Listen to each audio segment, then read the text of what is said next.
자, 계속 보도록 하겠습니다. 자, 후고구려를 세운 사람은 원래 궁예였다고 했죠. 궁예가 자기 자신을 부처님이나 미륵이라고 주장하면서 처음에는 이제 백성들의 마음, 신하들의 마음을 얻었죠. 말 그대로 이제 부처님이나 미륵의 모습처럼 자비롭고 이런 모습들을 보여줬던 거예요. 근데 이제 궁예가 관심법이라는 것을 이야기하면서 솔직히 말하면 조금 이제 정신병이 의심되는 그런 기록들이 나와요. 그러니까 이제 이 정신병이 걸렸다는 게 특히 뭐가 심해지는 사람이 정신병이 좀 의심되냐면 말 그대로 의심이 많아지기 시작하면 이제 정신병 증상이 좀 있다고 하거든요. 그러니까 이제 누가 기침 소리를 내었는가에서 회의를 하는데 어떤 신하가 기침을 한 거야. 근데 기침 소리를 냈다고? 누가 기침 소리 냈니? 이러면서 이제 신하들이 눈치를 보겠죠. 그러다가 기침 소리를 낸 신하를 제가 했습니다 이러니까 저놈을 죽여라 이러는 거야. 좀 난데없죠, 그렇죠? 기침 소리 내가 막을 수 있는 것도 아니잖아. 그랬다고 신하를 막 죽여버리는 거야. 지금 같은 코로나 시국에 기침하면 사람들이 막 다 쳐다봤잖아요. 그런 거. 그 다음에 또 의심이 심해진다 했죠. 또 자기 아내를 이제 의심하기 시작해요. 그래서 뭐 아내를 막 때려 죽입니다, 막 이런 거. 뭐 옆에서 봤을 때 이제 막 말이 안 되죠, 그쵸? 그래서 이제 신하들도 마찬가지로 반역을 했다면서 내가 관심법으로 너의 마음을 지켜봤는데 네가 나에게 반역을 꿈꾸고 있구나라고 하는데 신하는 당연히 반역을 제가 꿈꿨습니다 해도 죽는 거고, 그치? 반역을 꿈꿨습니다 하면 반역을 했으니까 죽는 거고, 전 반역을 하지 않았습니다라고 말하면 감히 네가 부처고 미륵인 내가 너의 마음을 꿰뚫어봤다는데 이놈이 왕인 나를 무시해? 그러면서 또 죽이는 거야. 완전히 그 신하들은 이도저도 못하는 상황이 되는 거죠. 미쳐버리는 거죠. 그렇죠?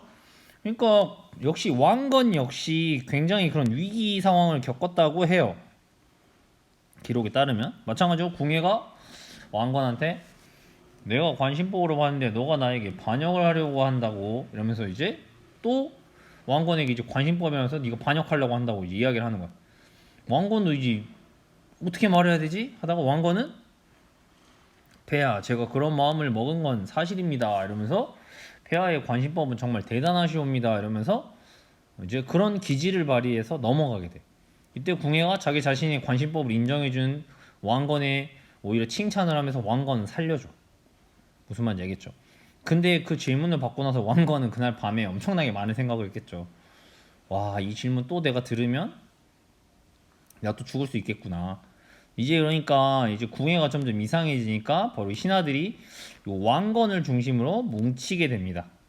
무슨 말인지 알겠죠? 이 왕건을 중심으로 해서 결국 궁예를 몰아내고 결국 이 왕건이 후고구려의 왕으로 오르게 된다.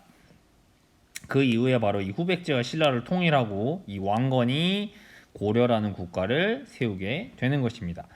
무슨 말인지 알겠죠? 네, 여기까지가 바로 요 이야기가 되겠어요.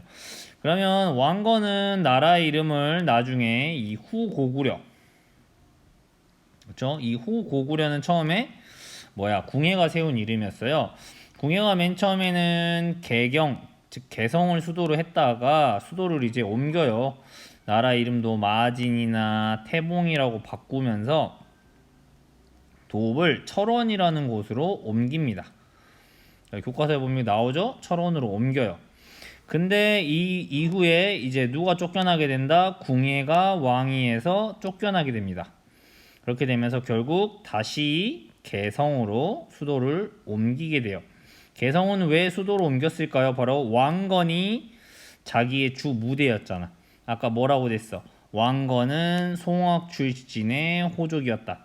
그러니까 자기의 세력 기반이 튼튼한 내편이 많은 곳으로 다시 수도를 옮긴다. 그래서 고려의 수도는 바로 왕건의 원래 고향이었던 개성이 되는 것입니다. 알겠죠? 그러면 이제 고려를 왕건이 궁예를 몰아내고 세웠고, 자 이후의 통일 과정을 보면 되겠죠? 고려를 세운 왕건은 한때 후백제와 전투에서 패배하게 된다. 알겠나요? 네. 왜냐면 견훤도 바로 장군 출신이었기 때문에 굉장히 전투를 잘했다. 그래서 위기를 겪었지만 몇 년 뒤 전투에서는 결국 크게 승리하게 됩니다. 이때 역시 후백제도 무너지게 되는데 후백제가 또 왜 무너지게 되냐면 마찬가지로 아들의 내분들, 그러니까 견훤의 자식들 사이에서 왕위 다툼이 일어나 힘이 약해지게 됩니다. 알겠죠? 그러니까 우리 이것도 비슷하죠. 고구려가 왜 멸망하게 됐다 했어. 고구려도 결국 이 당시에 집권자였던 마지막 기 집권자였던 연개소문이 죽고 나서 이 연개소문의 아들들끼리 서로 내분이 일어났다고 했지. 그 다음에 선생님이 아까 발해 역시 자기들끼리의 내분, 자기들끼리 싸우는 걸 내분이라고, 이런 걸로 멸망한다. 마찬가지로 후백제도 자기들끼리의 내분, 그치? 즉 아들이 결국 반란을 일으켜서 견훤의 왕위를 빼앗아 버리고요, 견훤을 어느 절에 가두어 버립니다. 무슨 말인지 알겠죠? 그래서 견훤이 아들한테 배신을 당한 거지. 실제로 역사 속에는 이런 일들이 굉장히 많이 일어납니다. 아들이 왕위를 오히려 빼앗아 버리는 경우. 또 우리가 나중에 배울 텐데, 여러분 또 세종대왕의 아버지였던 이방원 아시죠? 태종 이방원입니다. 그 이방원 역시 왕자의 난을 일으켜서 자기 형제들을 죽이면서 왕위에 오르는데, 그 과정에서 보시면은 조선을 세웠던 이성계가 거의 권력을 휘두르지 못하고 그 권력이 아들이었던 이방원에게 대부분 흘러가 버리는 이런 모습들을 볼 수가 있거든요. 그러니까 역사 속에서는 아들이 아버지를 죽이거나 권력을 빼앗고 어디에 가둬놔 버리든지 이런 일들이 심심치 않게 벌어졌었다. 권력이라는 게 정말 무섭죠. 여러분이 봤을 때 아무것도 아닌 것 같지만, 근데 또 생각해 보세요. 요즘에 뉴스를 보면 내년에 대통령 선거가 있어요. 그 대통령이 되기 위해서 얼마나 많은 정치인들이 열심히 노력하고 있고 뉴스에 맨날 그 이야기가 나오잖아. 그러니까 역시 사람들은 그 권력을 차지하기 위해서 끊임없이 여러 가지로 물론 뭐 몸을 치고받고 뭐 칼로 싸우고 이런 건 아니지만 굉장히 말로 많이 다투고 있죠, 그렇죠? 그래서 이 견훤이 나중에는 이 왕건에게 항복하게 됩니다. 알겠죠? 네. 그러게 되고 마지막에 신라는 결국 스스로 너무 힘이 약해져 있기 때문에 신라는 스스로 결국 고려에 항복해 버리게 됩니다. 그렇게 되면서 바로 이 후삼국 시대를 통일한 주역은 바로 고려가 된다. 고려가 바로 후삼국을 통일하게 됩니다. 알겠죠? 바로 이게 고려다. 고려가 완전히 통일하게 된 건 936년. 외울 필요까지는 없고요. 대략적인 연도만 알아두시면 되겠습니다. 자, 그러면 왕건은 도대체 왕이 되고 나서 어떤 정책들을 펼치느냐 중요해요. 왕건의 정책, 정치. 왜냐하면 이게 나라를 처음 세운 사람이기 때문에, 그치? 이 사람의 정치가 이제 앞으로의 고려가 이런 방향으로 흘러갈 것이다. 이렇게 보시면 되죠. 나라를 세운 사람은 뭐라고 불러요? 태조라고 부르죠. 나라를 세운 사람한테는 태조라는 이름을 붙여요. 태조, 이성계 이렇게. 그러니까 마찬가지로 태조, 왕건이죠.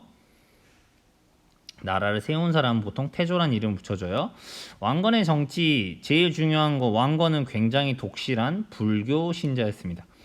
그래서 굉장히 불교를 굉장히 숭상한다고 하죠. 굉장히 높여주는 그런 정책을 펼치게 돼요. 그러니까 엄청나게 수많은 절들이 생겨날 것이고 불교와 관련된 문화재들이 엄청나게 발전하겠죠. 알겠나요? 네. 그 다음에 뭐 국가에서 임명한 스님이 있을 정도로 굉장히 불교가 번창하게 됩니다. 그래서 불교를 장려했다. 그 다음에 백성에 안정시키려고 두 번째 이 전쟁, 후삼국 시대에 전쟁을 하게 되면서 또 신라 말기에 혼란스러워서 굉장히 백성들한테 세금도 많이 걷고 노동도 많이 시키고 고통스러웠다고 했죠. 오랜 기간 전쟁을 겪으면서 서로 죽이고 뺏고 굉장히 힘들었잖아. 백성들의 인기를 얻기 위한 가장 좋은 방법은 결국 뭐겠어요? 백성들의 세금을 깎아주는, 세금을 줄인다. 이런 것들을 펼친다. 그 다음에 가난한 사람들을 굶주리지 않게 힘쓴다. 그치? 백성들의 인기를 얻기 위한 정책이겠지. 또 정치를 안정시키기 위한 걸로 뭐냐면 세 번째는 바로 이 호족 세력들을 적절히 견제하게 됩니다. 왜? 이미 자신이 호족 출신이었잖아. 맞아? 자기가 호족 출신으로서 왕이 올랐기 때문에 자신과 같은 호족이 또 나오지 말란 법이 없잖아요. 맞아요? 지방 세력. 그러니까 이런 세력들을 견제하기 위한 여러 가지 장치들을 한다. 또 견제도 하지만 한편으로는 존중해 주면서 내 편으로 끌어들이려고 하는 것이죠. 이 대표적인 것이 바로 무엇이냐면요. 혼인 정책입니다. 이 유명하고 힘 있는 호족들의 딸이랑 이 왕건이 결혼을 하는 것이죠. 알겠죠? 그래서 부인이 뭐 20 몇 명이었다더라.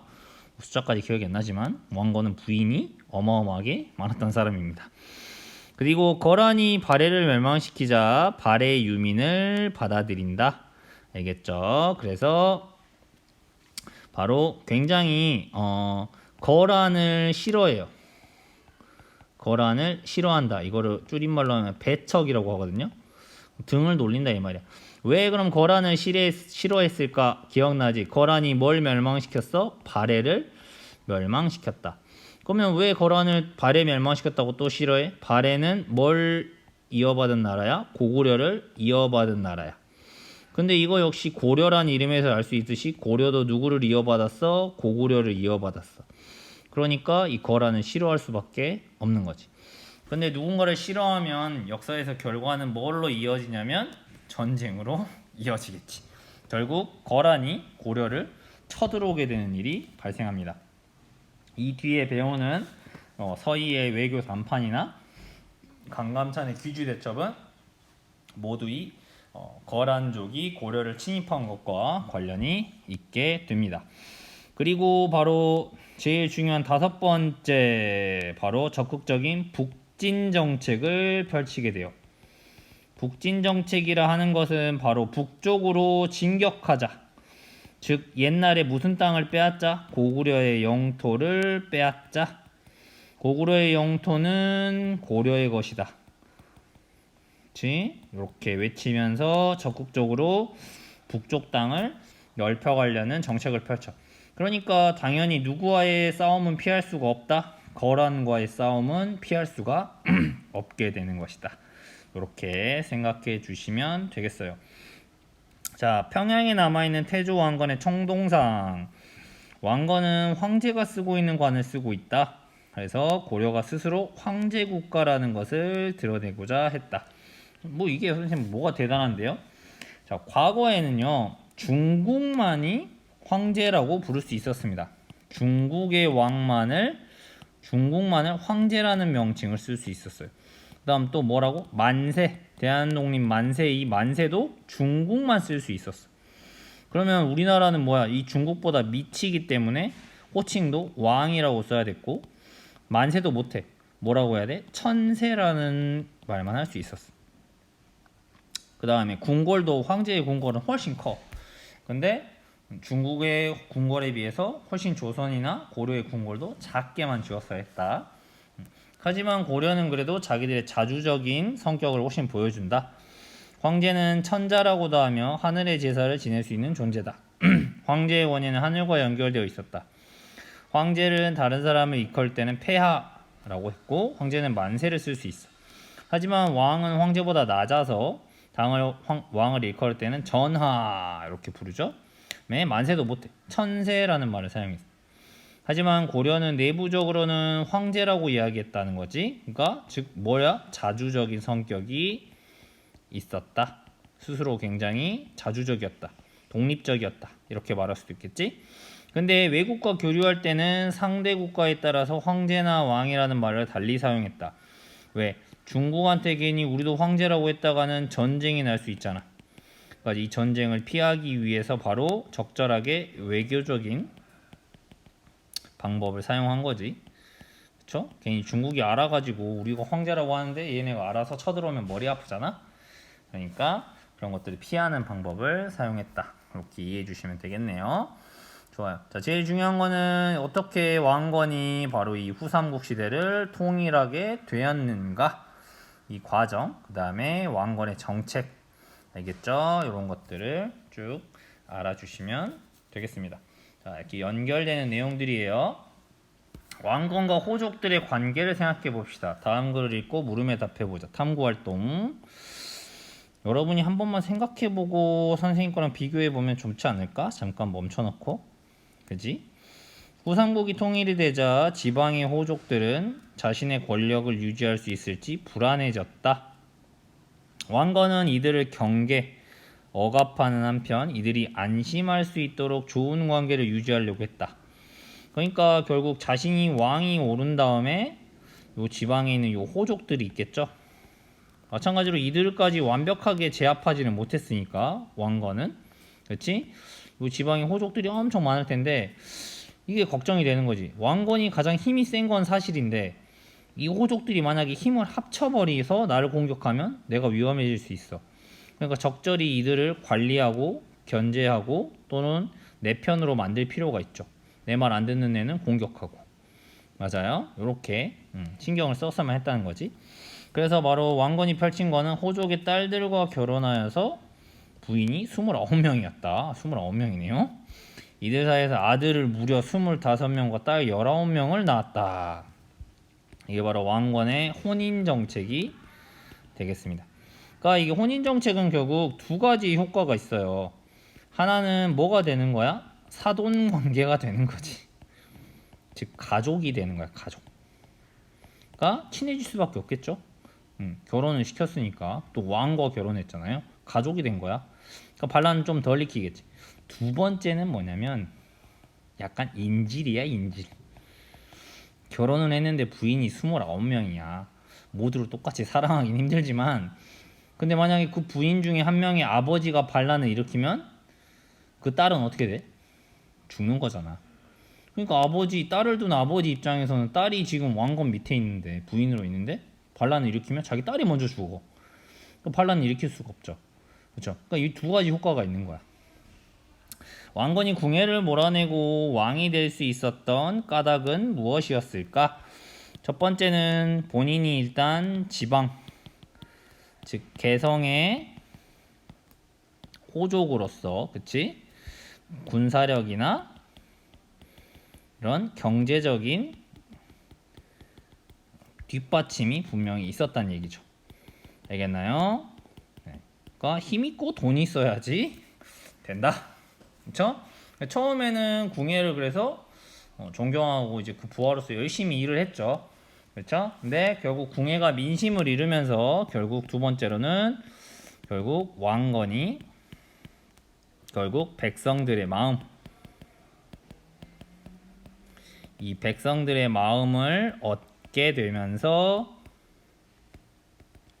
결국 성공적으로 왕의 자리에 오를 수 있었다. 알겠나요? 네, 좋습니다. 그 다음 왕건은 어떻게 호족을 자신의 편으로 만들었나요? 아까 말했죠. 무슨 정책이다? 혼인 정책. 됐죠? 혼인을 통해서 자신의 편으로 만들었다. 아까 여기서 이미 두 가지 말했죠. 사돈관계를 맺어서 가족이 되고 또 하나는 인질로 삼는 효과가 있다. 근데 이것이 이제 또 이제 또 하나의 문제점이 생깁니다. 뭐가 문제가 생겨? 왕건이 죽은 후에 자식들과 호족들 간에 어떤 문제가 생길까? 자식이 많으면 이런 문제가 생길 수밖에 없어요. 재산이 많으면 지금도 그렇죠. 아버지의 재산이 많으면 아버지가 돌아가시고 나서 자식들끼리 무지하게 싸웁니다. 얘들아, 뭘 얻기 위해서? 아버지의 재산을 가지고 싸우죠. 아버지의 재산이 100억이면 첫째 형이 얼마 가져가고 둘째 형이 얼마 가져가고 셋째 딸이 얼마 가져가고 이거 가지고 박 터지게 싸워요. 알겠나요? 지금도 그래. 서로 소송 걸고 싸우고 욕하고 심지어 뭐 얼굴 안 보는 사람도 있고 되게 심해. 그럼 하물며 이 왕건이 아들이 아까 몇 명이랬냐? 아들이 뭐 아들 25명에 딸 19명이래. 그치? 그러니까 결국 문제가 생길 수밖에 없죠. 바로 뭐가 생길까요? 결국 자식들 간에 이 왕위를 놓고 굉장한 다툼이 벌어지겠죠. 맞아요? 결국 아버지는 같지만 엄마가 다 다르잖아요. 그렇죠? 예를 들면 뭐 아들 1이 있다. 아들 2가 있다. 아들 3이 있어. 근데 여기 엄마가 다 달라. 엄마 1, 엄마 2, 엄마 3. 근데 이 사람들이 그냥 보통 사람이 아니야. 여기 보면 할아버지가 또 다 다르잖아. 할아버지라고 쓸게요 그냥. 이 할아버지들이 또 뭐야? 다 지방 호족이야. 힘이 센 사람들이야. 그러니까 결국 자기의 가족을 뭘로 만들고 싶어요? 왕으로 만들고 싶죠. 얘네 아들 1을 왕으로 만들고 싶어. 엄마랑 할아버지 엄청 힘쓰겠지. 그래야 권력을 차지할 거 아니야. 아들 3 역시 이 엄마랑 할아버지랑 엄청나게 힘을 써서 왕으로 만들고 싶겠지. 결국 이 아들들끼리 엄청 치열한 왕의 다툼이 생길 수밖에 없지 않겠어요? 그렇지? 그러면 뒤에 결국 안정적인 정치가 조금 어려워질 수 있잖아요. 그러니까 고려 초반에 이제 이런 위기가 오는 것이죠. 근데 고려가 만약에 이런 위기가 일어나서 극복을 못했으면 금방 무너졌겠지. 하지만 고려는 초반에 이런 문제점들을 결국 해결하면서 역사가 더 이어지게 된다는 거 생각해 주시면 될 것 같아요. 자, 독창적 문화를 발전시킨 고려, 후삼국 시대와 고려